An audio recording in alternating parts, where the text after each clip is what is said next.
Vamos a empezar esta serie de predicaciones en este fin de semana sobre el tema de, falsos profetas y su mensaje. Ahora vamos a arrancar con el primer mensaje llamado pastores manipuladores. Luego, hoy, vamos a ver después un mensaje sobre Caín el liberal y Coré la cabra.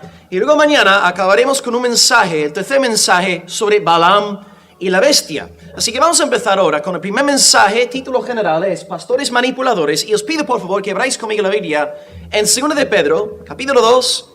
Y vamos a leer un solo verso, versículo 3. 2 de Pedro 2, versículo 3, título general, Pastores Manipuladores. 2 de Pedro 2, versículo 3. Estaré yo utilizando aquí la Reina Valera 60, la versión inspirada. 2 de Pedro 2, versículo 3. Dice la palabra del Señor. Y por avaricia harán mercadería de vosotros con palabras fingidas. Sobre los tales ya de largo tiempo la condenación no se tarda y su perdición no se duerme. Repito. Y por avaricia harán mercadería de vosotros con palabras fingidas, falsas, disimuladas. Sobre los tales ya de largo tiempo la condenación no se tarda y su perdición no se duerme. Bien, un par de datos a modo de introducción y luego arrancamos ya con la exposición. Estamos en la segunda carta de Pedro, redactada por el apóstol Pedro en el año 65-66 del primer siglo. Pedro está escribiendo la carta a 5 iglesias de Asia Menor con propósitos diferentes. En primer lugar, para darles la seguridad de la salvación en Cristo.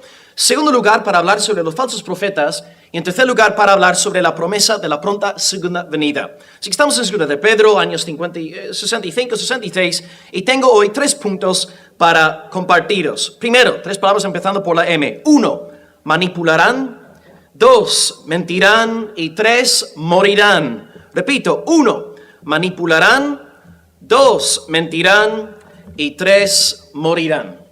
Entramos ahora en el primer punto, manipularán. Versículo 3. Y por avaricia harán mercadería de vosotros. Ok.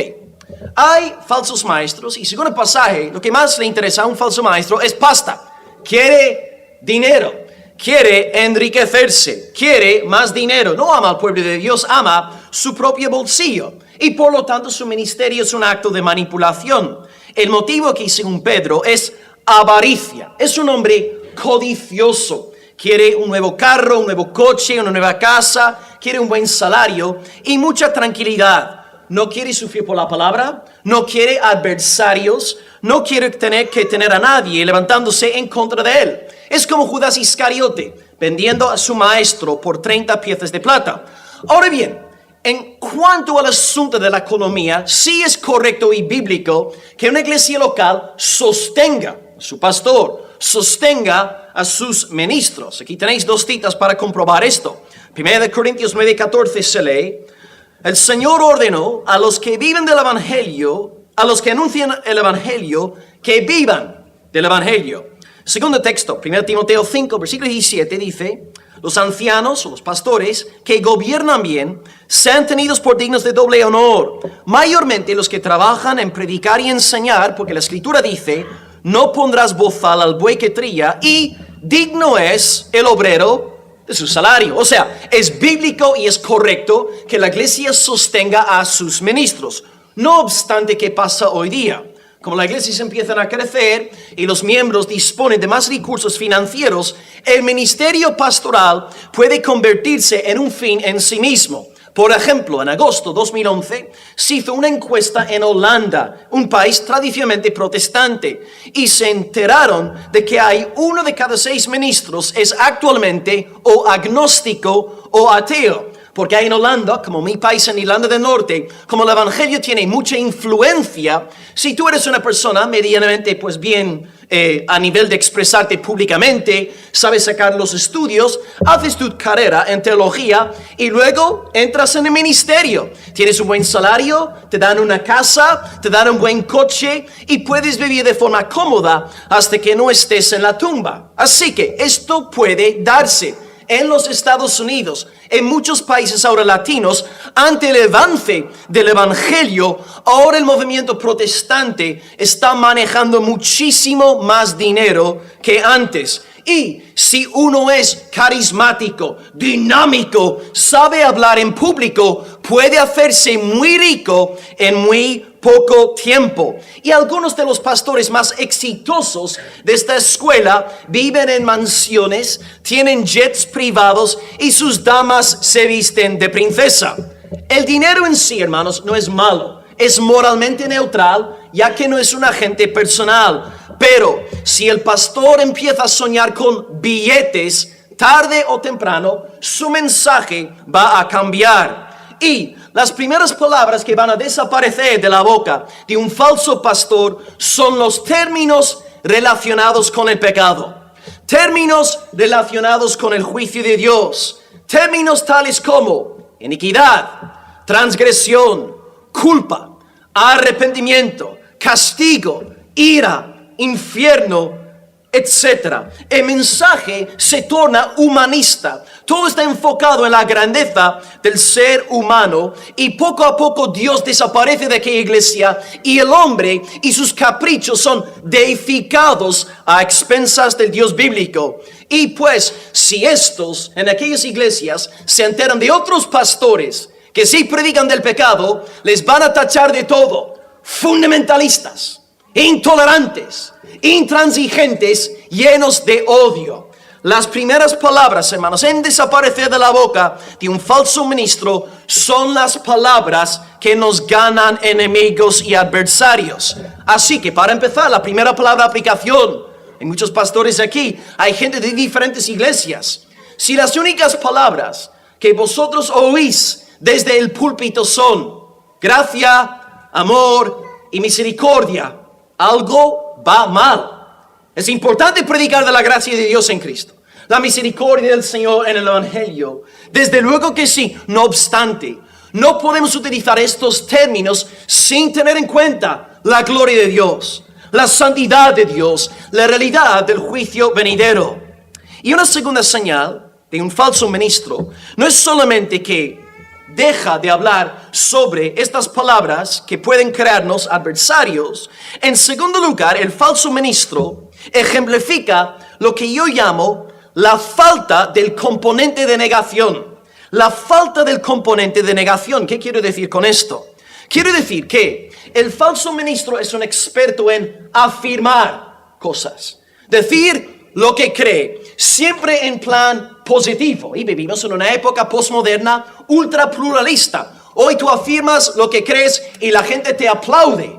Pero el problema con el ministro del Nuevo Testamento es que no solamente es llamado a afirmar, sino a negar, sino a denunciar aquello que atenta contra la verdad. Y ahí empiezan los pleitos y las dificultades. Dios dice a Timoteo en 1 Timoteo 1:3: yo te dejé ahí en Éfeso, hablando a través de Pablo, para que tú mandases a algunos que no enseñen doctrina diferente ni presten atención a fábulas. El verdadero pastor enviado por Dios sabe lo que cree y sabe lo que no cree. Defiende la verdad de Dios y atenta contra la falsedad.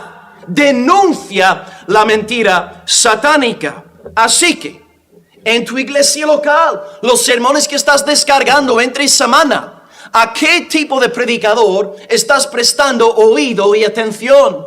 Aquellos que solamente hablan de lo positivo, lo bonito, o a verdaderos hombres de Dios que defienden la verdad de Dios, hablando en contra de mentiras satánicas. Creo que puedo resumir muy bien todo lo que he dicho hasta este punto de mensaje con una expresión útil de mi querido héroe Martyn Lloyd-Jones. Si no habéis comprado un libro de Martyn Lloyd-Jones, por favor, hazlo. La casa editorial Peregrino en Ciudad Real vende un montón de tomos de Martyn Lloyd-Jones. Ya sabéis, ¿no? Para entrar en el cielo tenéis que creer en el Evangelio y leer al menos un libro de Lloyd-Jones.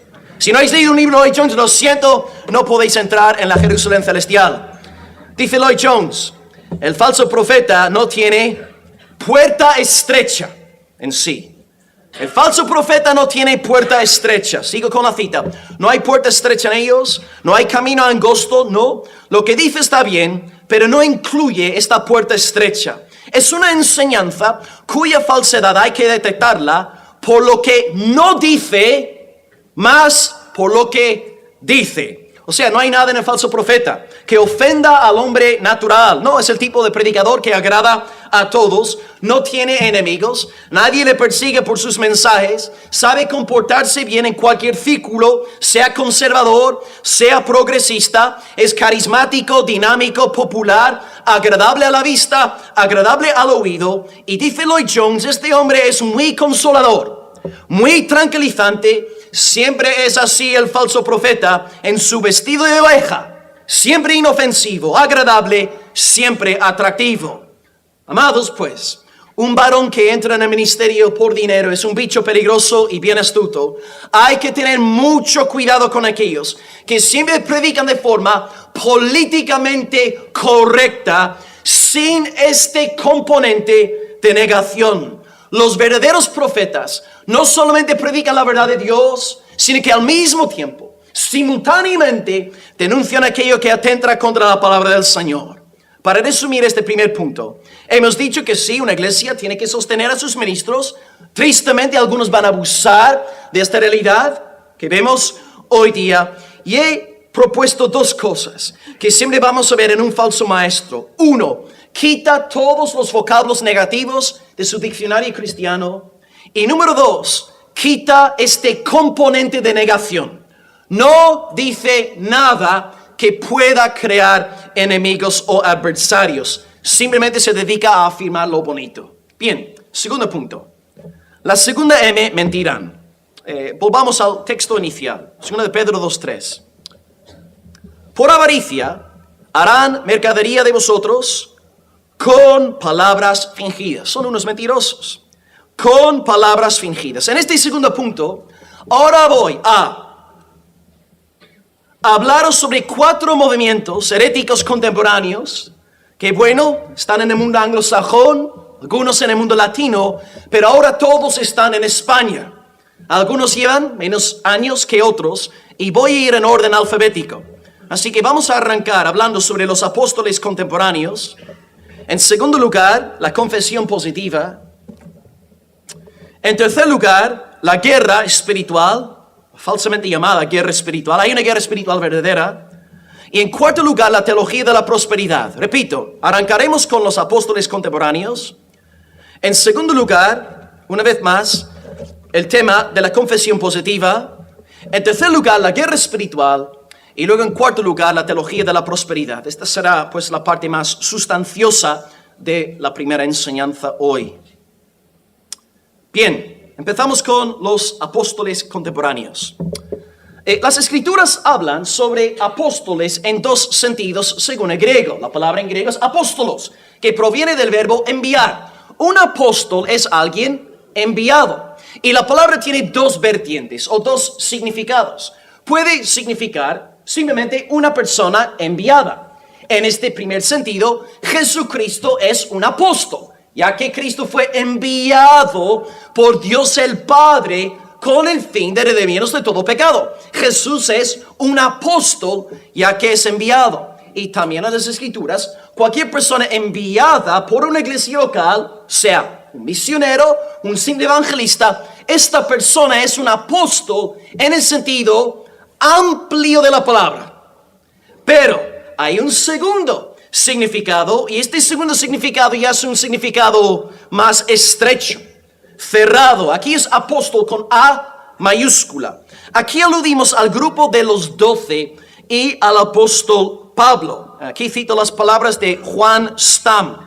Él dice: los apóstoles de hoy, los contemporáneos, los actuales, toman pasajes de la Biblia donde el término significa misionero, pero lo aplican en el segundo sentido de apóstol con A mayúscula y por lo tanto quieren atribuirse los títulos y autoridades de los 12 y de Pablo. El grupo de los 12 es un grupo cerrado, es un grupo estrecho, por así decirlo. Por ejemplo, Judas Iscariote se ahorca en Hechos capítulo 1 y la iglesia pues procura reemplazar a Judas para que hubiese 12 en el grupo apostólico, representando, pensamos, las 12 tribus de Israel. Y según Hechos 1:21, la elección del sucesor se limitó a hombres que han estado juntos con nosotros todo el tiempo que el Señor Jesús entraba y salía entre nosotros, comenzando desde el bautismo de Juan el Bautista hasta el día en que Él fue recibido arriba. Es decir, aquella persona también, según el texto, tiene que ser uno hecho testigo con nosotros de su resurrección. Así que, primer requisito para ser un apóstol con A mayúscula, ser un testigo ocular de Jesucristo y de su resurrección. Requisito número 2 también sale en Hechos 1. Hechos 1:24, los discípulos proponen a 2 hombres delante de Dios y luego echan suertes y oran al Señor diciéndole: tú, Señor, que conoces los corazones de todos, muestra cuál de estos 2 has escogido para que tome la parte de ese ministerio apostolado, de que cayó Judas por transgresión para irse a su propio lugar, y echaron suertes, y la suerte cayó sobre Matías y fue contado con los 11 apóstoles. Entonces, 2 requisitos. 1, testigo ocular de Jesucristo y de su resurrección. Requisito número 2, haber sido seleccionado por Dios mismo, por Cristo mismo. Y Pablo, por esta razón, es un apóstol, porque Pablo cumple con los 2 requisitos.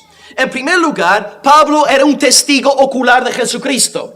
Dice, 1 Corintios 15, versículo 8, y al último de todos, como a un abortivo, Jesucristo me apareció a mí. Pablo era testigo ocular de la gloria del Señor Jesucristo. Y en segundo lugar, fue comisionado directamente por Dios y por Cristo. Gálatas 1, versículo 1. Pablo, apóstol, no de hombres, ni por hombre, sino por Jesucristo y por Dios el Padre, que lo resucitó de los muertos. Los 2 requisitos se cumplieron en Pablo. Por lo tanto, hoy es imposible que haya apóstoles. No hay testigos oculares de Jesucristo. Estos niños que supuestamente han subido al cielo, han visto la gloria de Cristo y vuelven para vender libros, lo siento, son mentirosos descarados. Nadie ha visto al Señor Jesucristo. Y en segundo lugar, fue comisionado directamente por Dios. Ninguno de los apóstoles actuales han sido comisionados por el Señor Dios Todopoderoso. Vuelvo a citar a Juan Stam para cerrar este subpunto sobre los apóstoles. Dice, 2 de los grandes vicios de la iglesia evangélica hoy son: 1, la sed de poder, prestigio y riqueza de algunos de sus líderes.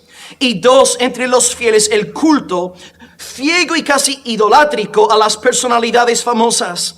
Hoy hay mucha obsesión con títulos, oficios y el poder lucir y ser importante.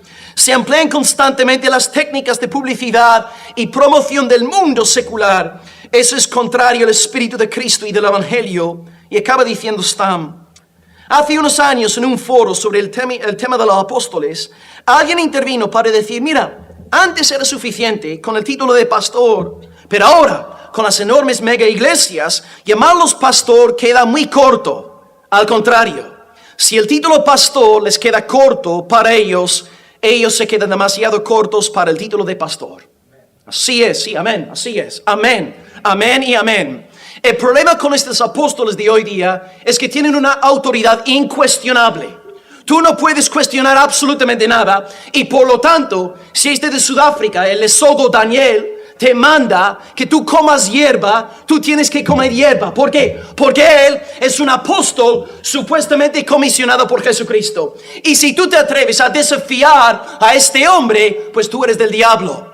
¿Veis cómo funciona? Se convierten en apóstoles incuestionables y tú tienes que obedecerles como si fueras un pobre ciego. No hay apóstoles en el siglo XXI. Huye de ellos. Una iglesia abierta a ministerio apostólico se está preparando para una inminente catástrofe espiritual, y las noticias hablan de muchos abusos en estos círculos. Ok, número 2, algo más cercano a mi corazón, ya que yo estaba metido en este segundo movimiento. Confesión positiva. Confesión positiva. Hemos hablado de los apóstoles, ahora la confesión positiva. Es la doctrina que enseña que tú y yo podemos crear nuevas realidades por medio de nuestras palabras. Si tú y yo declaramos palabras con fe, estas palabras, según nos dicen, tienen la misma autoridad que la voz creadora del Señor Dios omnipotente. Ya que es así, los líderes de esta escuela nos dicen que no podemos decir nada que sea mínimamente negativo. Tú te levantas por la mañana, hermano, estás constipado, tienes un poco de tos y tu esposa te pregunta, oye, cariño, ¿estás bien? Y tú le dices, oh no, es que estoy un poco resfriado. ¡Oh no! Has confesado que estás resfriado.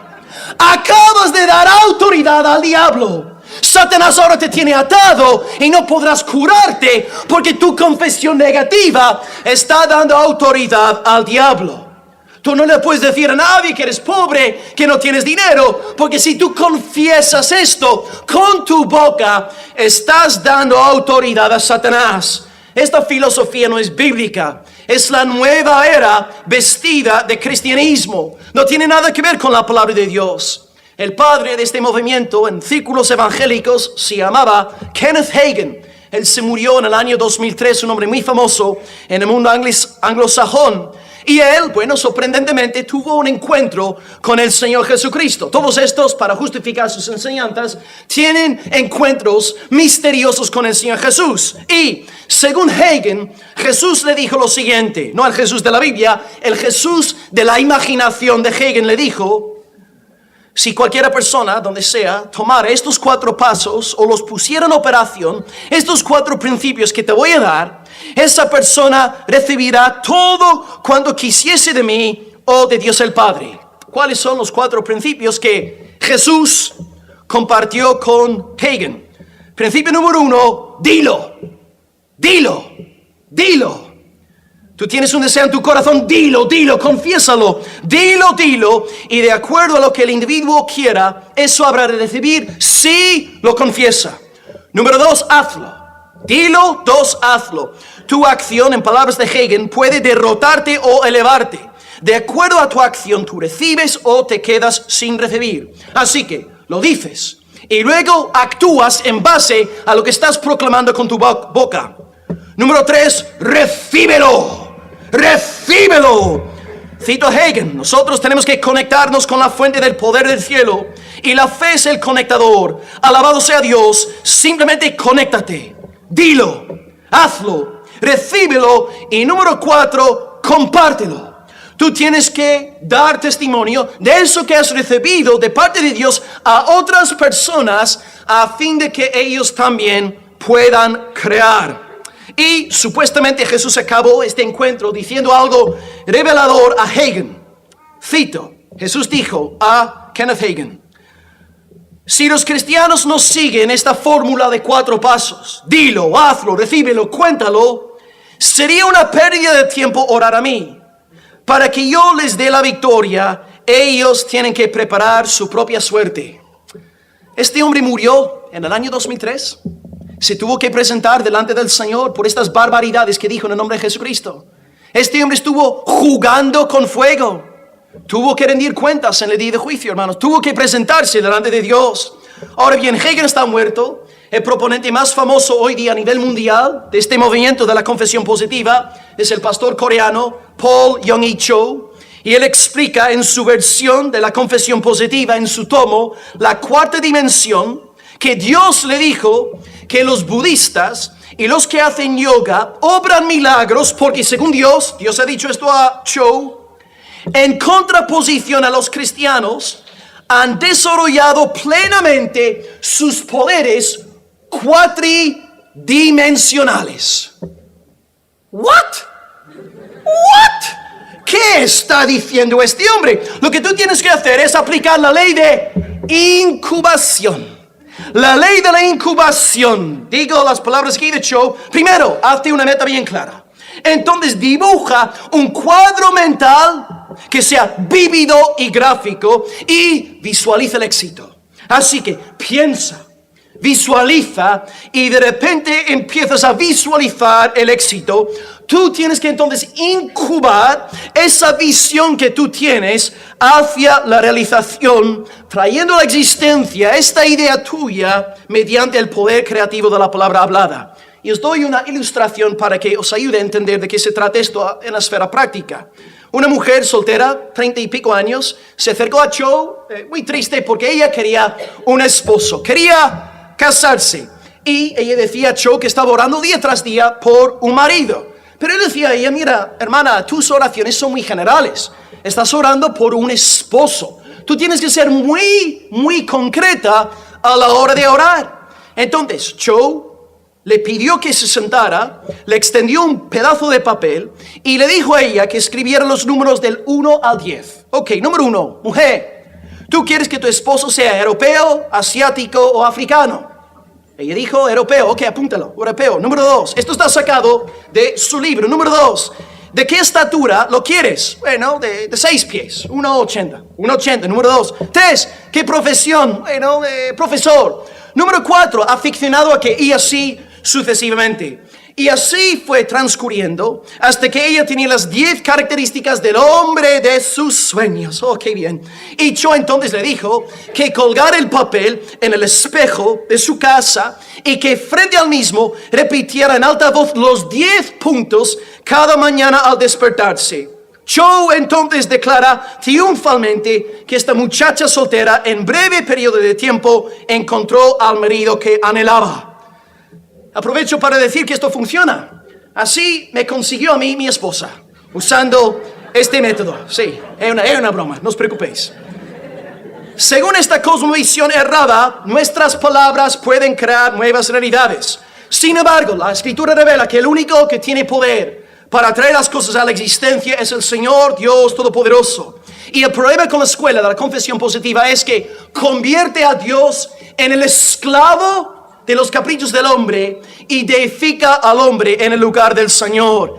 Llegan a decirnos que Dios está atado por nuestra confesión verbal. Aquí tenéis una cita de Charles Capps, también murió hace poco, un líder de esta escuela. Dice, tú estás bajo el ataque del diablo y yo no puedo hacer nada por evitarlo.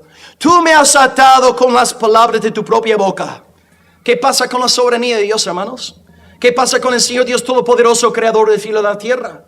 ¿Qué pasa con el Dios de la Reforma, el Dios de las Escrituras? Este hombre murió en el 2014 y tuvo que presentarse delante de Dios como tuvo que hacerlo Kenneth Hagin. Aquí tenéis otra frase para acabar este segundo subpunto. Frederick Prince sigue entre nosotros y a mayor dice, Dios tiene que recibir permiso para trabajar en el reino de este mundo a favor del hombre. Sí, tú estás en control. Así que si el hombre tiene el control, ¿quién no lo tiene ya? Dios. Cuando Dios le dio el dominio a Adán, eso significó que él ya no tendría el dominio de nuevo.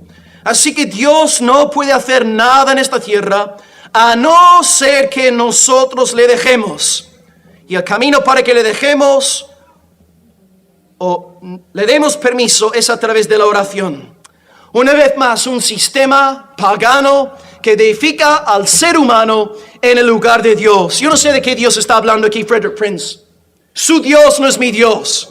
Mi Dios es soberanísimo. Mi Dios es alto, glorioso, majestuoso, quien hace de acuerdo a su santa voluntad. El Dios de la confesión positiva no es el Dios de las Sagradas Escrituras. Número 3, la guerra espiritual. La llamada guerra espiritual. En tercer lugar ahora, tercer subpunto.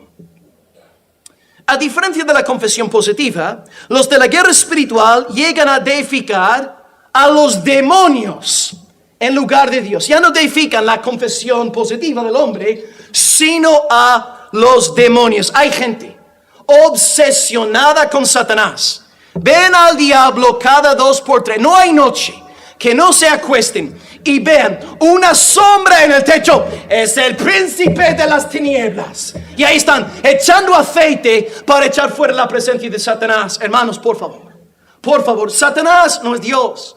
Satanás no es omnipresente. Satanás no es omnisciente. Satanás no puede leer tu mente. Satanás no está en todos sitios. Satanás es una criatura rebelde, malvada y pecaminosa. incluso hermanos en la iglesia cristiana, hay cultos de oración donde la gente se dirige a Satanás. Hermano, la oración no es para que tú estés atando a Satanás. La oración es para que tú te dirijas al Señor Dios Todopoderoso. Satanás no es para ser evocado ni invocado en oración. La guerra espiritual mal entendida enseña que hay demonios actuando, uno, a nivel personal, dos, a nivel territorial. Empezamos con el nivel personal y luego hablaremos sobre el nivel territorial. Bien, en plan personal. Según este grupo, un creyente propenso a enfermarse, ¿alguien aquí está enfermo? ¿Tiene dolores? Sí, mejor un 50-60%, ¿no? Sí, hay unos cuantos que estáis enfermos. Bueno, vais a ver lo que tenéis. Según esta escuela, vais a ver.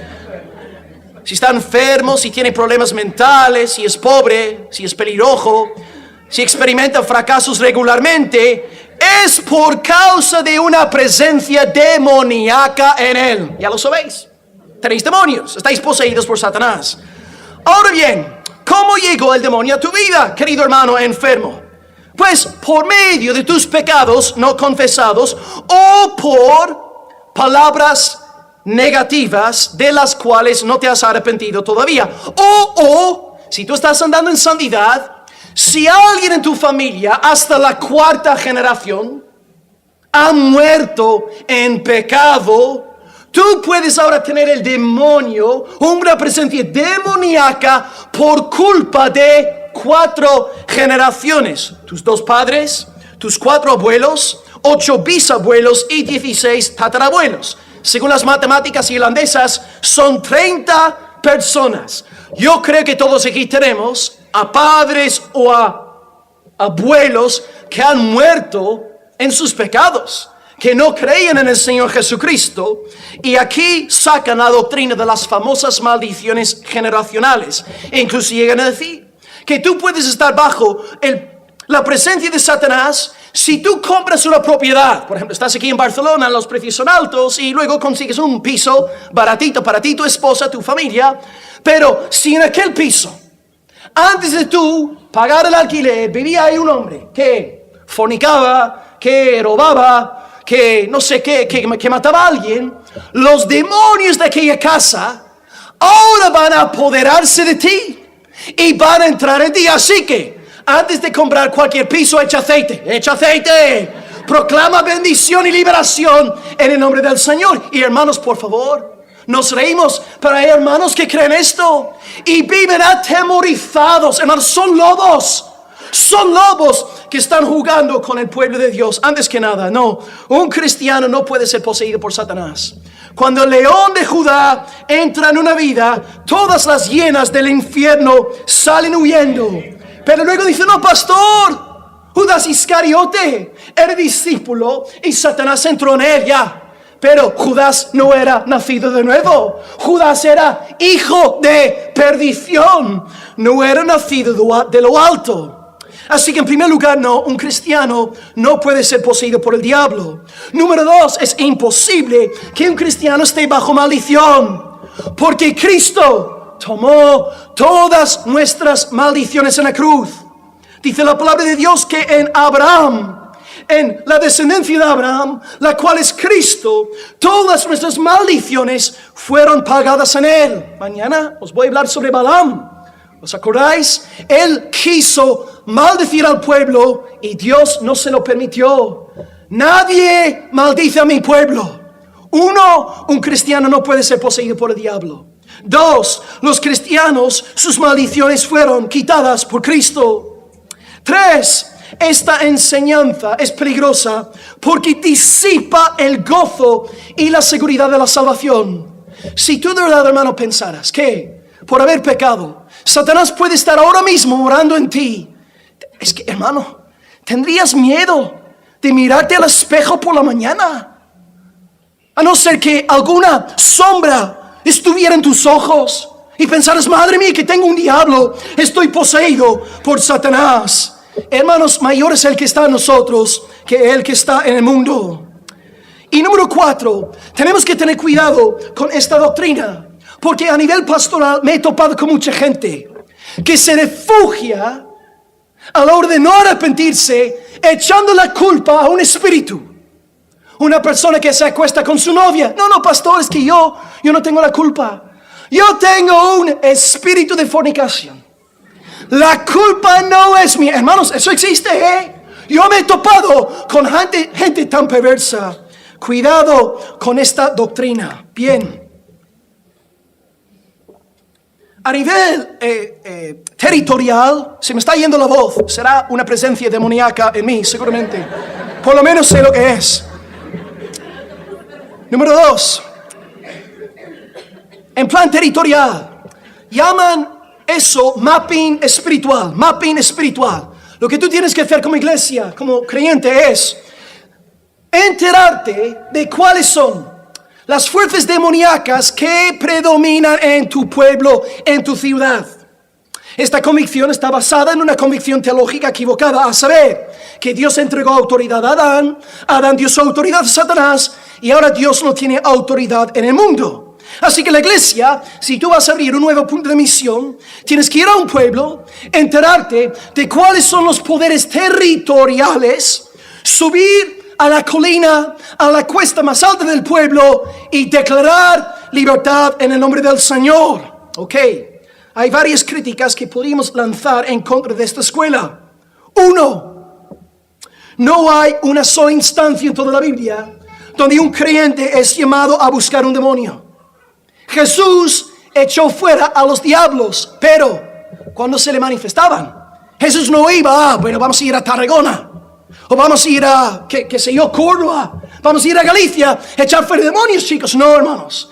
Él predicaba la palabra y cuando se manifestaba gente demoníaca, él echaba fuera el demonio. Número 2, segunda crítica.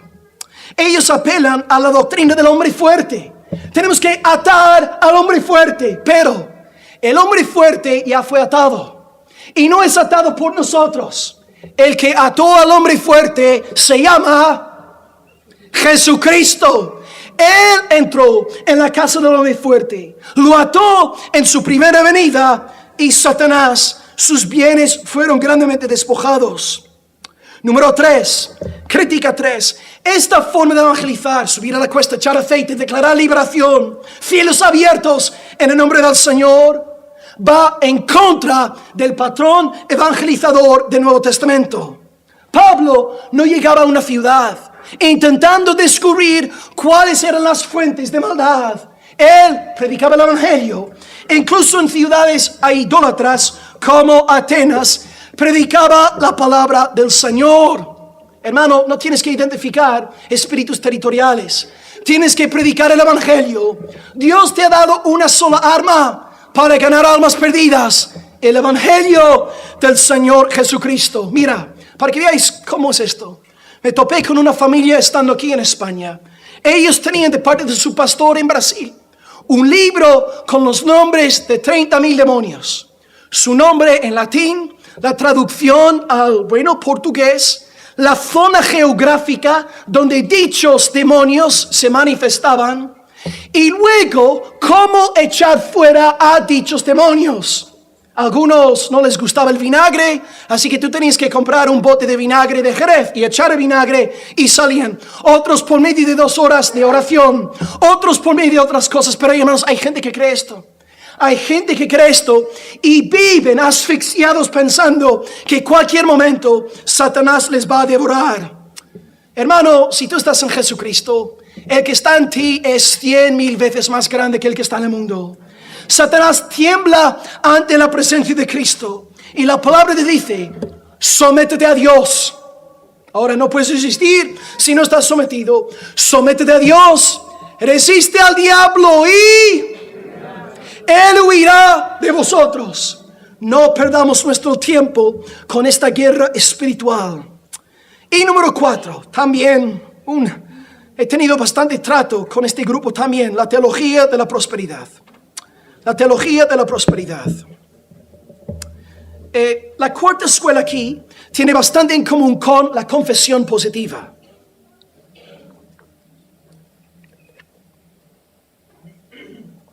La idea aquí es que si un creyente no está prosperando económicamente, se debe a falta de fe, se debe a pecado, porque Dios quiere que todos sus hijos sean ricos y que todos tengan salud. No sé si el patriarca Job estaría de acuerdo. No sé si Pablo tampoco, que estaba enfermo, ni Timoteo, ni Trófimo, ni Ezequías. Pero según ellos, si tú estás enfermo o si no tienes dinero en tu cuenta bancaria, es por falta de fe. Ok. Si tú quieres entonces hacerte rico, tienes que confesar con tu boca. Y además de confesarlo con tu boca, tienes que, aquí está la frase, sembrar tu semilla. La semilla, desde luego, no es una semilla literal, es una semilla económica, financiera. Así que, si un hermano aquí ofrenda 10 euros, él recibirá su recompensa de parte de Dios. Pero si la hermana aquí ofrenda 100 euros, ¡wow!, ella va a recibir 10 veces más que el hombre. Y si la hermana aquí siembra 1000 euros, ¡wow!, ¡feliz Navidad! Todos a tomar café con leche a la hermana, invitándonos, ¿no? O sea, dependiendo de tu confesión y de la cantidad de tu ofrenda, tú prosperarás o no prosperarás. Ok, en mayo de 2018, en España, salió en las noticias el famoso pastor evangelista Jesse Duplantis. Jesse Duplantis pidió 54 millones de dólares. Esto lo voy a hacer en mi iglesia el domingo que viene. Él pidió 54 millones de dólares para un avión de lujo. Madre, increíble, ¿eh? En una supuesta charla con Dios, ahí está el encuentro milagroso de nuevo, el Señor le dijo a Duplantis que reemplazara su avión actual, o sea, ya tenía un avión el tipo, por un Falcon 7X. De la marinera. Y el predicador está muy preocupado y le dice a Dios: oh Señor, yo no puedo pagar esto. Y el Señor le dice: de eso no te preocupes, Jesse. Yo no te pedí que pagues por ello, sino que creyeras en ello.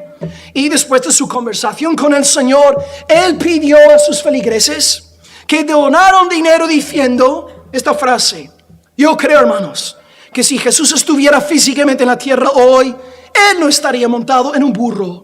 Él estaría viajando en un avión, predicando el evangelio en todo el mundo. Ok, bueno, puede ser, pero mi pregunta sería: ¿no podría contratar a EasyJet, o Vueling, o Jet2, o Iberia, pero un Falcon 7X? Por favor, ¿quién se cree este hombre? Y otra pregunta para el hermano Jesse.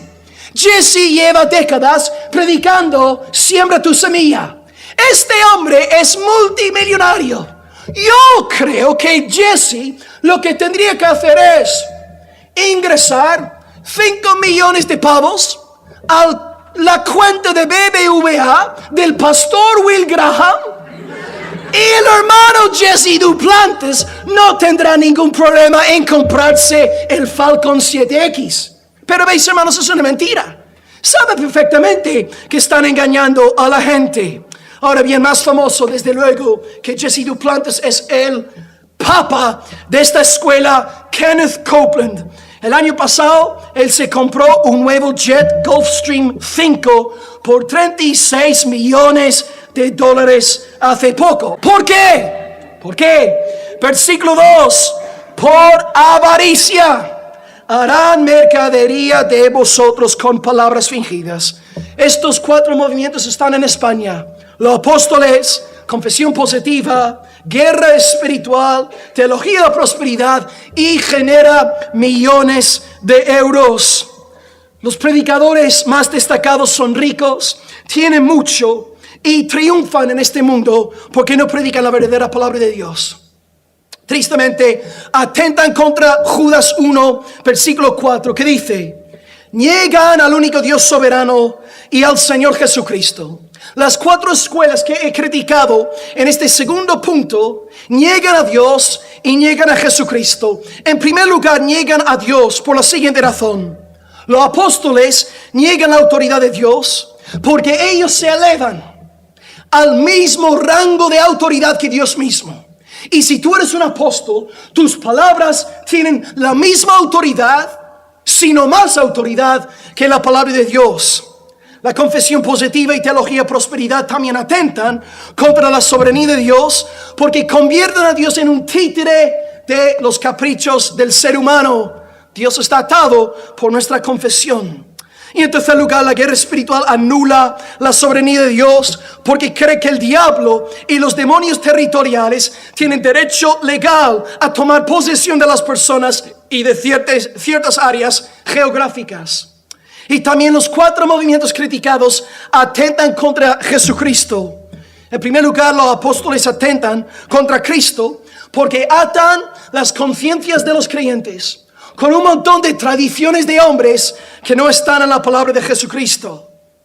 La confesión positiva y la teología de prosperidad convierten a Jesús en un mecanismo para alcanzar sus sueños. Jesús es para ellos un medio, no es un fin.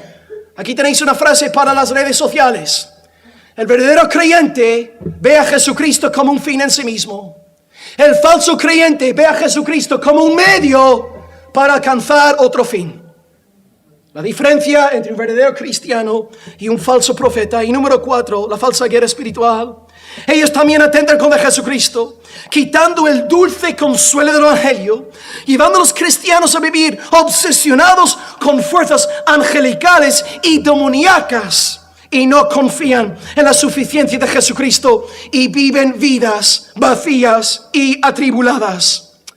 La diferencia pues aquí, hermanos, entre un verdadero pastor y un pastor enviado por Satanás es palabras fingidas. Palabras fingidas. Todos tienen revelaciones secretas. Todos han tenido charlas cara a cara con Jesús. Palabras fingidas para hacerse ricos. Así que nosotros como iglesia, ¿qué tenemos que hacer? Buscar a pastores que nos predican la palabra de Dios. No solamente las cosas bonitas de la palabra, sino también las cosas desagradables.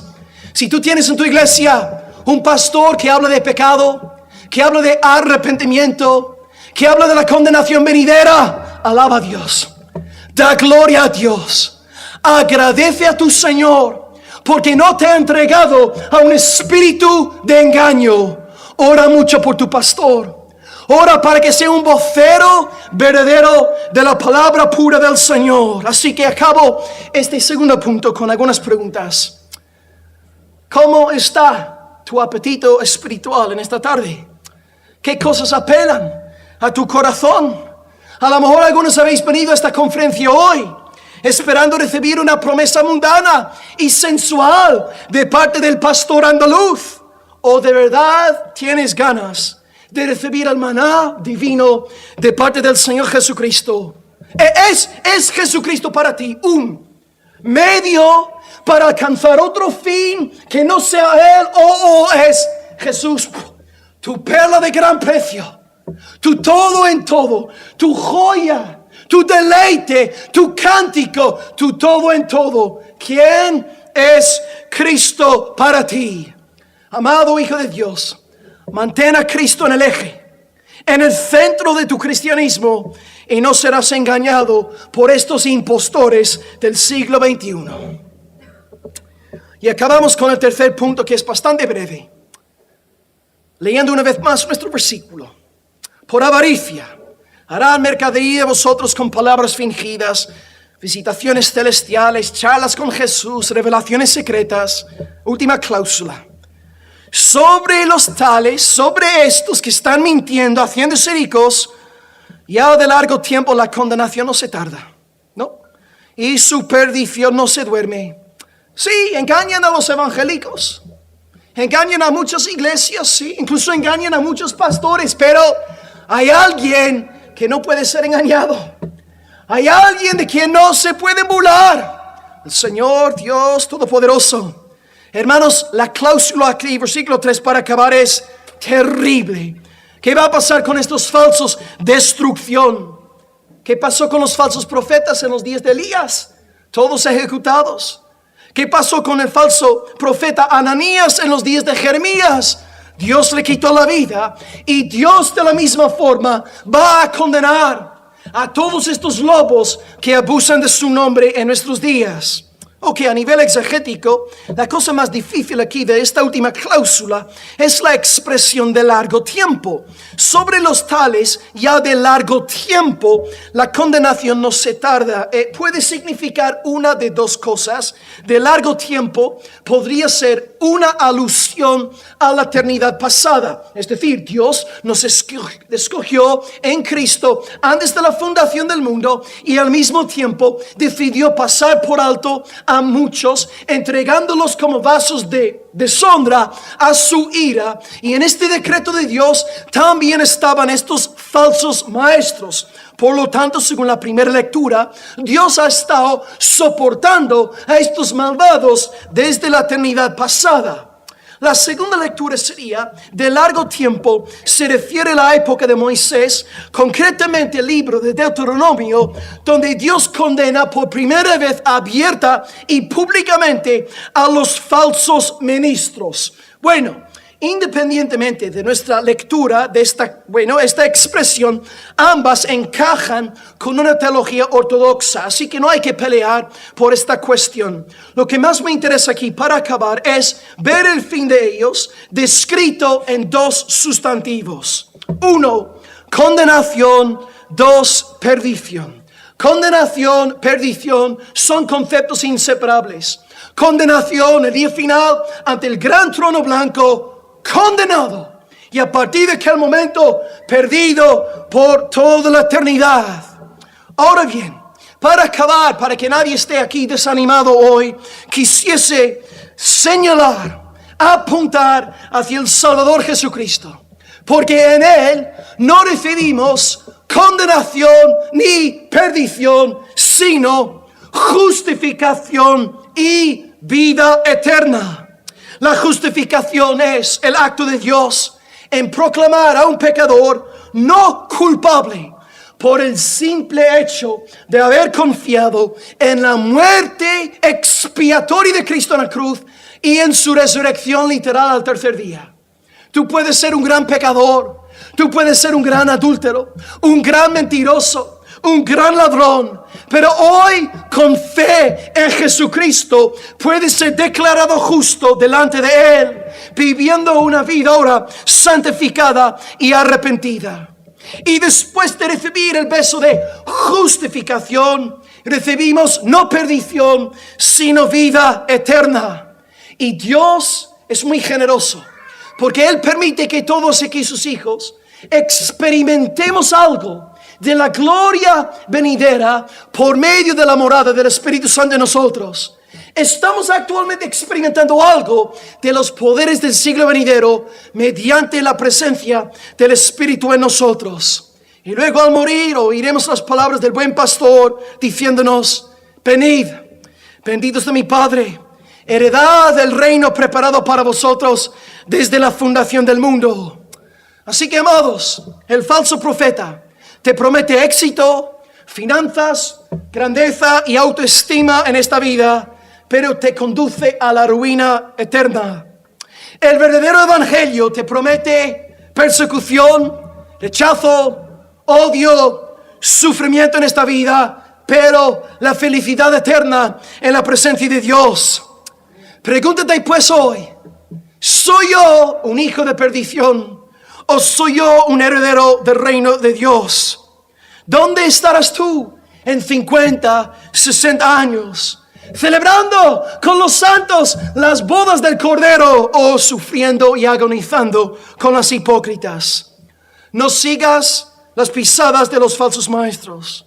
No te burles más de la palabra del Señor. Haz caso a los fieles pastores levantados por Dios que hablan del pecado, que hablan de las cosas desagradables, y anda en pos del Señor.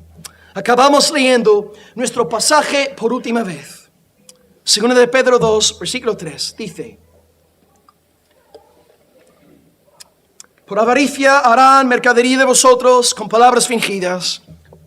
Sobre ellos ya de largo tiempo la condenación no se tarda y su perdición no duerme. Ok, hermanos, os he hablado de 3 M's. Manipularán, mentirán y morirán. En primer lugar, manipularán. He destacado que sí, una iglesia tiene que sostener a sus ministros, es correcto y es bíblico. Se puede abusar de esto y cuando una persona no está ocupando el púlpito como un verdadero hombre de Dios, hemos resaltado dos cosas que vamos a darnos cuenta. Uno, todos los vocablos negativos de la Biblia desaparecen de su boca. Pecado, condenación, ira, ya no hablo de esto. Y en segundo lugar, no hay un componente de negación. Solamente afirma, pero no niega, no condena. Analiza los sermones que escuchas entre semana. Dos, mentirán. En el segundo punto hemos analizado 4 movimientos contemporáneos que usan palabras fingidas para engañar a la iglesia y para hacerse muy ricos. Estudiamos el movimiento apostólico, la confesión positiva, la guerra espiritual y la teología de la prosperidad. Y hemos dicho que estos movimientos atentan contra la soberanía de Dios y el señorío de Jesucristo. Y hemos acabado hablando muy brevemente sobre morirán. Su día llegará. Pueden hacerse ricos aquí abajo, ser multimillonarios, tener mansiones y muy buenos coches, pero recibirán condenación y perdición. No obstante, la buena noticia para todas las ovejas de Cristo en esta tarde es que en Cristo no recibimos condenación ante el trono celestial, sino justificación. Y no recibimos tampoco perdición, sino vida eterna. Mi oración pues por todos vosotros aquí, ya que no os conozco, es que seáis verdaderas ovejas del Señor. Y sabréis que sois verdaderas ovejas del Señor porque amáis la palabra de Dios. Amáis al Señor. Y no solamente vais a decir amén a las partes bonitas y agradables de la palabra, vais a decir amén también a las partes agradables, a las partes desagradables, a las partes negativas. Así que, ovejas o cabras, hijos de Dios o hijos del diablo, que cada uno se examine a sí mismo en esta tarde. Oremos al Señor y démosle gracias por la palabra compartida en esta tarde. Aleluya, Señor.